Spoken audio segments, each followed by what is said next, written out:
Sahabat, kedaulatan wilayah negara adalah hak kami.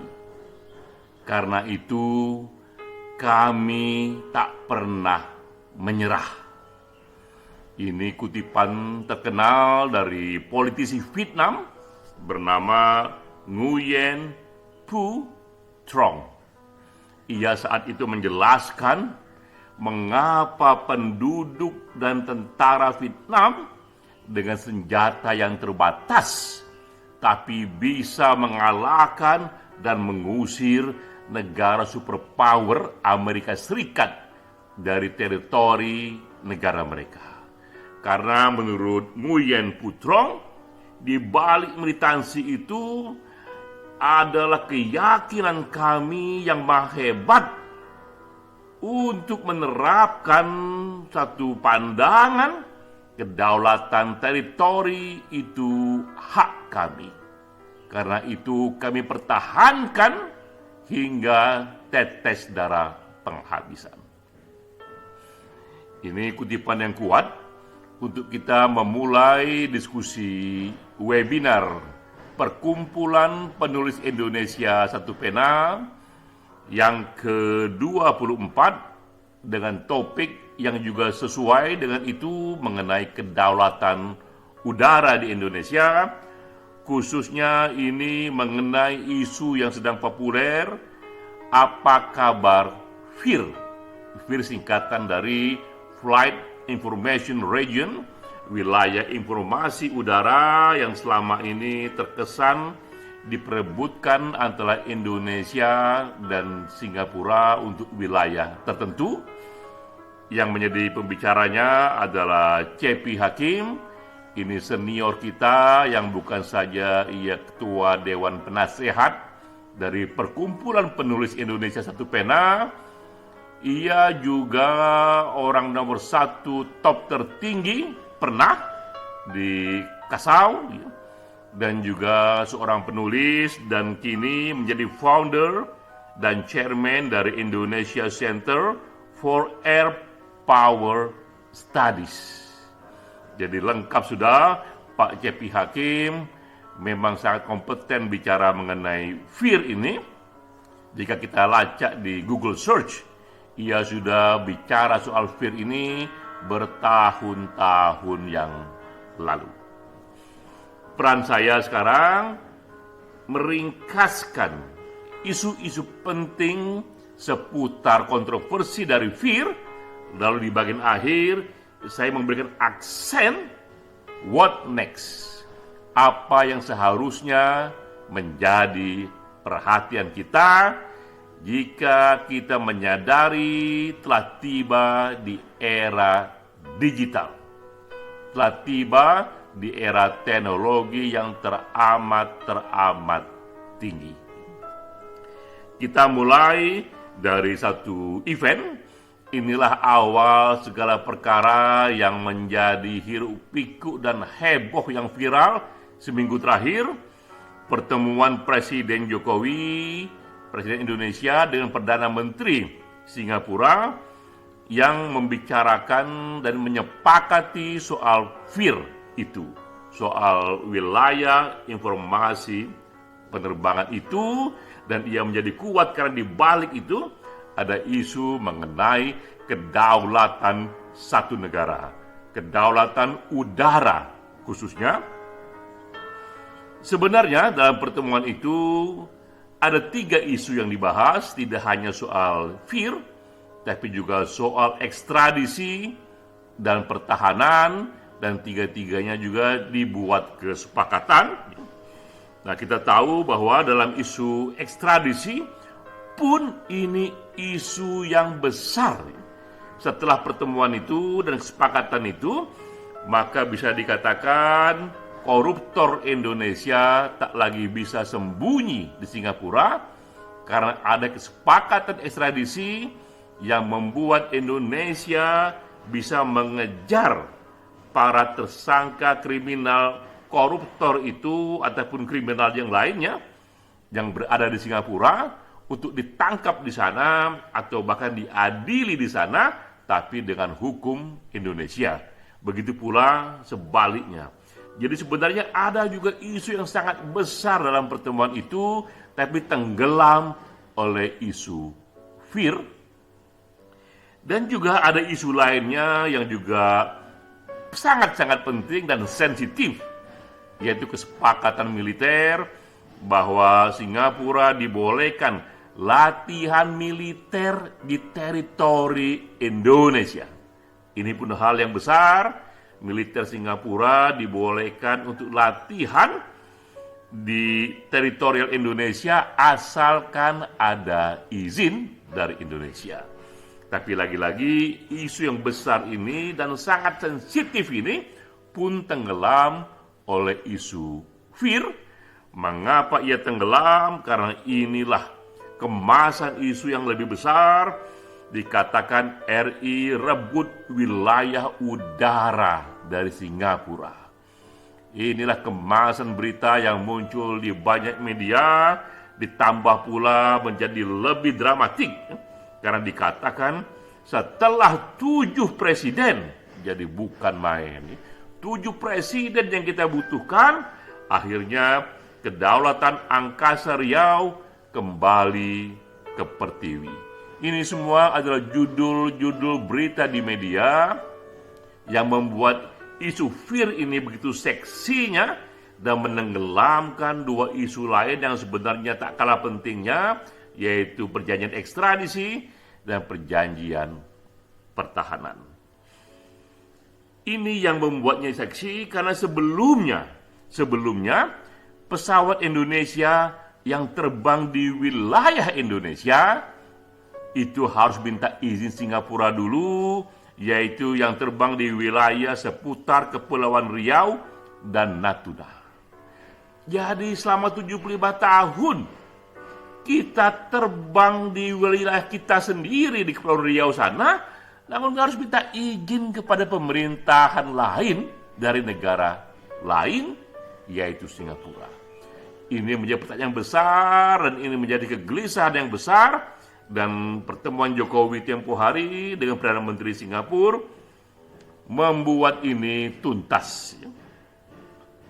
Dan ini bisa dikatakan aneh tapi nyata, 75 tahun waktu yang dibutuhkan, dan selama ini Indonesia diberitakan seolah-olah dikesankan membiarkan Singapura menguasai wilayah udara Natuna, Tanjung Pinang, Kepulauan Riau, tak tanggung-tanggung, tak hanya selama 7 presiden, tapi kalau dihitung dari waktunya, selama 75 tahun, sejak tahun 1946.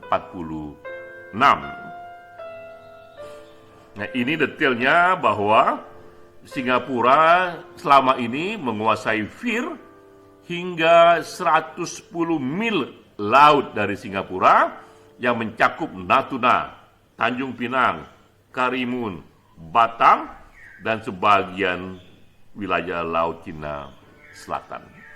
Jadi ini yang menjadi isu, dan kemudian diberitakan Jokowi mengalami dan memperoleh sukses ganda, tak hanya mengembalikan kedaulatan udara, tapi juga memperoleh perjanjian ekstradisi. Meletuplah itu berita ini, namun kemudian yang membuatnya menjadi dramatik karena berita ini, sukses story ini disanggah oleh seorang profesor dari UI.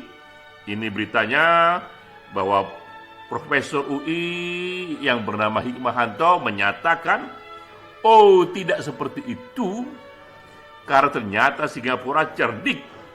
Ia mengecoh Indonesia soal MOU ruang udara itu.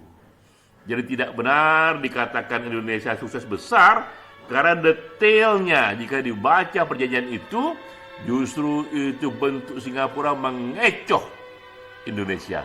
Itu yang juga menjadi dramatik.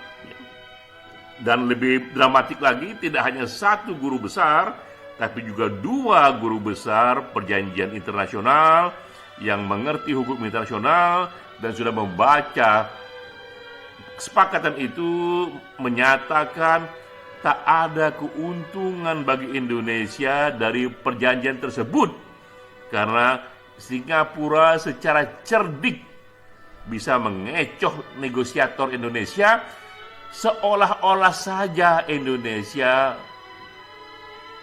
mengambil kedaulatan udara itu, seolah-olah saja. Nah, ini yang menjadi alasannya karena ada dua hal menurut profesor ini yang menjadi isu.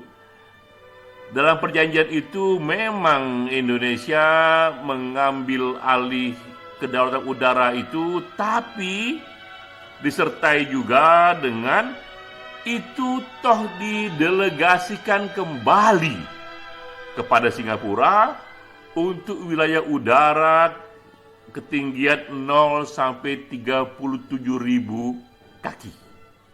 Jadi ini menjadi pertanyaan selanjutnya, jika benar kedaulatan udara itu sudah diambil Indonesia setelah 75 tahun, mengapa kok kembali didelegasikan kepada Singapura untuk menjadi otoritasnya untuk mengurus udara ketinggian 0 sampai 37.000 kaki di wilayah tersebut.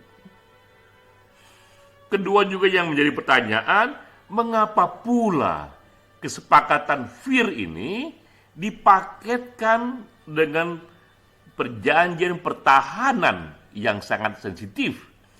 Jika perjanjian pertahanan ini tak berhasil disepakati oleh DPR, maka dengan sendirinya perjanjian FIR itu tidak berlaku.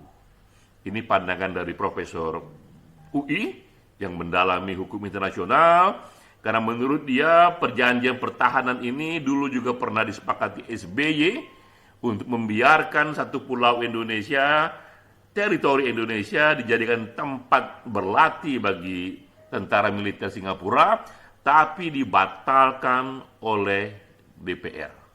Sekarang dicoba lagi oleh Singapura, dan Singapura mensyaratkan bahwa kesepakatan ini membolehkan tentara Singapura latih militer di satu pulau Indonesia, tentu dengan izin, harus terlebih dahulu diratifikasi, disetujui oleh DPR, barulah ini satu paket membuat perjanjian FIR itu berlaku.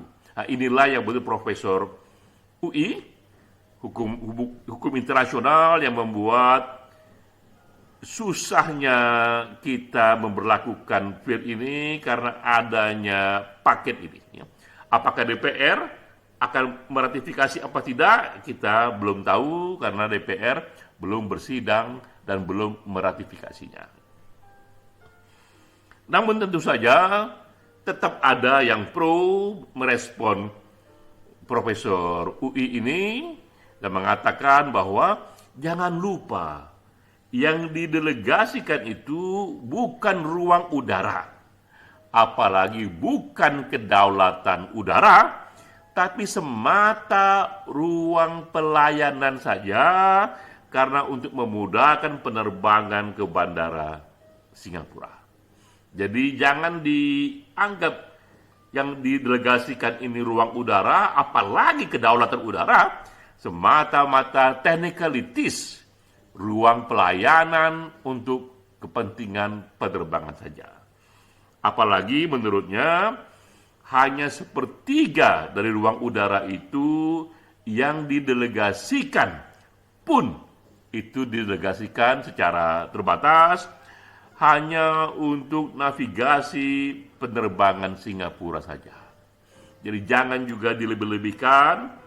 Ini menurut Direktur Jenderal Perhubungan Udara Kemenhub Novi Rianto, apalagi katanya, toh Indonesia dengan delegasi technicalities itu memperoleh sisi komersialnya.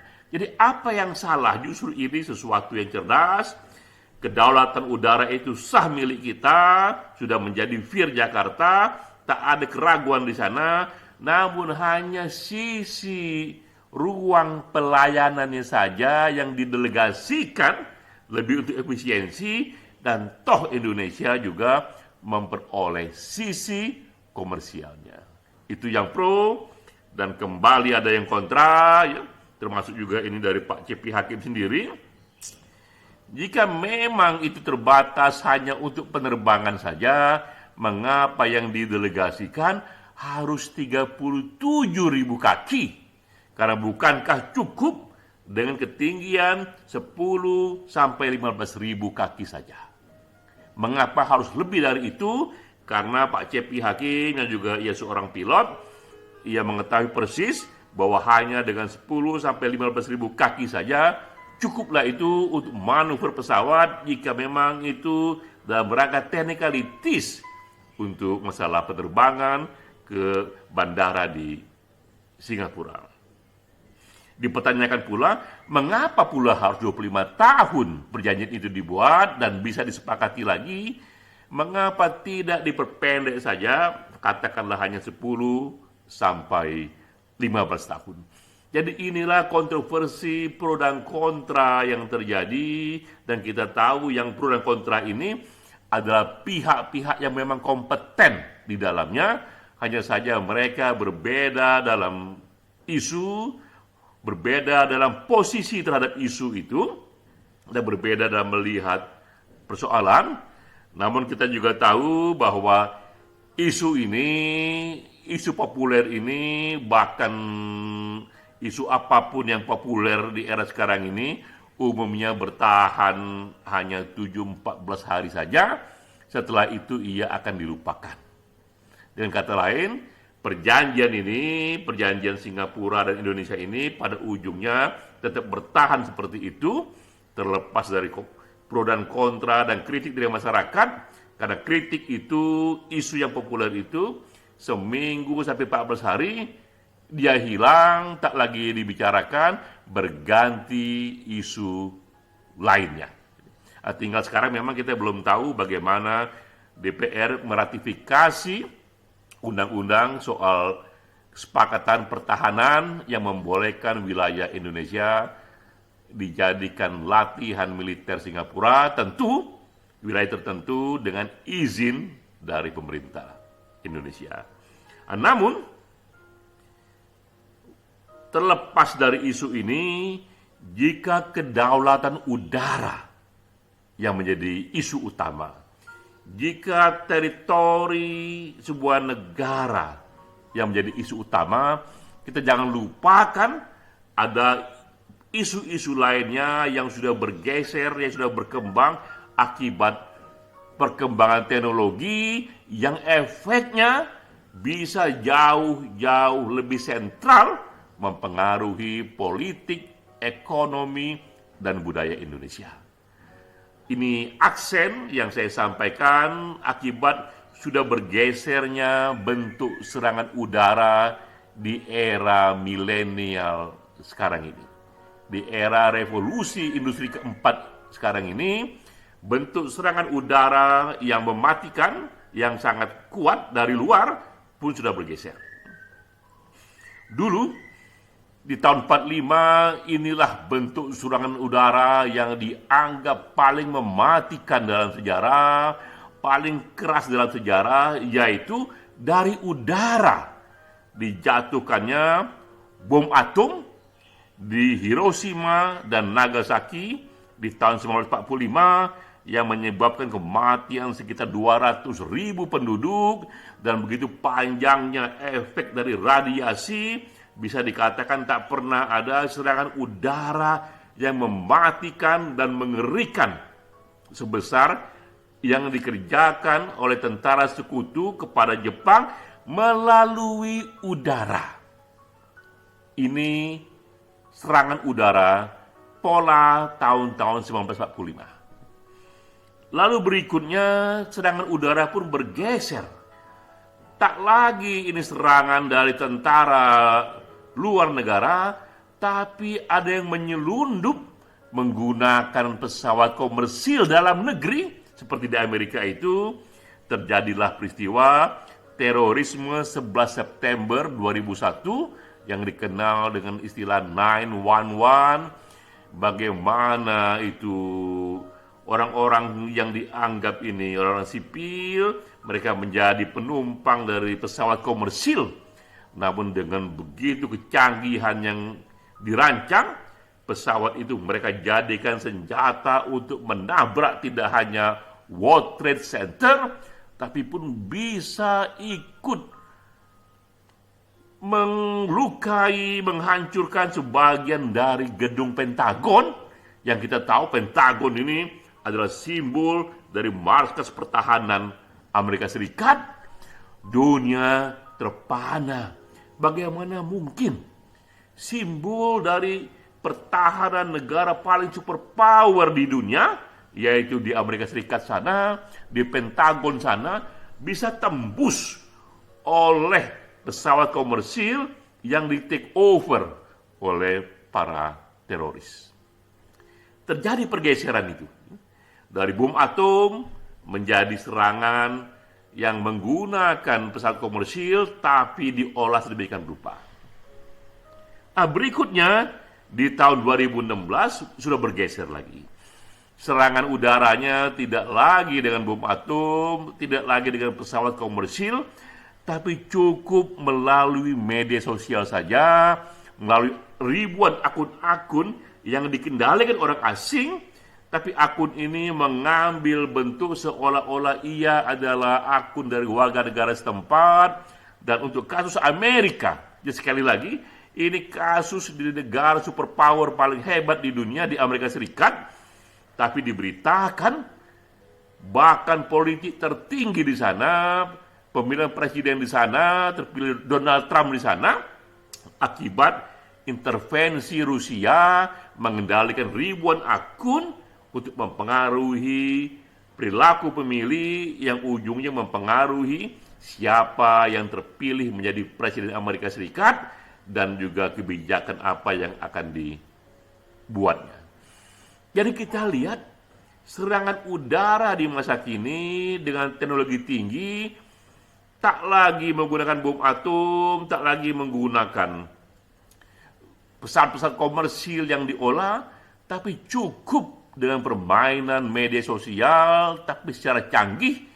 Ini era cyber war, ini era ketika serangan udara cukup dikerjakan menggunakan teknologi media sosial. Ini jangan juga dilupakan. Jika kita bicara sekali lagi kedaulatan udara, maka sangat jarang sekali atau mungkin kecil sekali probability-nya negara kita ini misalnya akan diserang oleh bom atom. Kecil sekali kemungkinannya negara kita ini pesawat komersilnya akan di take over oleh teroris ya. Namun yang besar kemungkinan akan terjadi dalam politik sehari-hari bahwa melalui serangan udara media sosial, akun-akun yang menyebar di media sosial kita itu dikendalikan oleh begitu banyak intelijen asing untuk mengaruhi public opinion, untuk mempengaruhi perilaku dari warga negara, dan ujungnya adalah mempengaruhi policy sebuah negara. Jadi inilah catatan saya bahwa begitu pentingnya memang soal FIR ini, soal Flight Information Region, namun jangan dilupakan di era teknologi tinggi yang tak kalah hebatnya, bahkan lebih hebat lagi dan lebih mungkin terjadi berkali-kali, itu serangan udara melalui cyber war. Salam.